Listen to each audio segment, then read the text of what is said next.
Doctor గుమ్మడి Samuel Moses గారి రచన ఆధారంగా ఓ ముఖ్యమైన ప్రశ్నను చూద్దాం.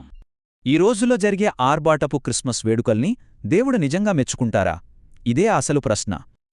ముందుగా ఈ కోలాహలం అంటే ఏంటో చూద్దాం. ఇది ఒక రకమైన పబ్లిక్ షో అన్నమాట. ఉదాహరణకి ఫ్లాష్ లైట్లతో షాప్ ఓపెనింగ్స్, సెలబ్రిటీ ఈవెంట్స్ ఇలాంటివన్నీ అన్నమాట. అసలు పాయింటేంటంటే ఈ రకమైన ఆర్భాటం అసలు ఉద్దేశాన్నే దెబ్బతీస్తుందే. ప్రవక్త ఆమోసు మాటలే దీనికి ఉదాహరణ. దేవుడు ఇలాంటి ఆర్భాటపు వేడుకలను తిరస్కరించారని ఆయన రాశారు. దానికి బదులుగా ఆరాధన అనేది మనస్ఫూర్తిగా, నిజాయితీగా ఉండాలి. సరే, ఆర్భాటం కాదంటే మరి దేవుడు వేటికి విలువిస్తారు? ఇక్కడే ఉంది అసలు సూత్రం. దేవుడు గొప్ప ప్రణాళికల కోసం చిన్నవాటినే వాడుకుంటారు. క్రిస్మస్ కథ నుంచే కొన్ని ఉదాహరణలు చూస్తే ఇది మనకు స్పష్టంగా అర్థమవుతుంది. మొదటిది ఆ ప్రదేశం. క్రీస్తు పుట్టింది రాజధానిలో కాదు, బేత్లెహేం అనే ఒక చిన్న పట్టణంలో. రెండవది పుట్టిన స్థలం.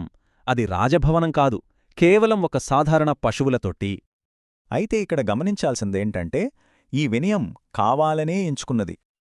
ఈ ప్రయాణాన్ని ఇలా చూడొచ్చు. ఉయ్యాలతో మొదలై శిలువ మీదుగా కిరీటానికి చేరింది. మూడవది సాక్షులు. ఈ వార్తను మొదట విన్నది రాజులు, పండితులు కాదు, మామూలు గొర్రెల కాపరులు. వాళ్ళనెందుకు ఎంచుకున్నారంటే వారి మనసులు చాలా స్వచ్ఛమైనవి, నిష్కపటమైనవి కాబట్టి.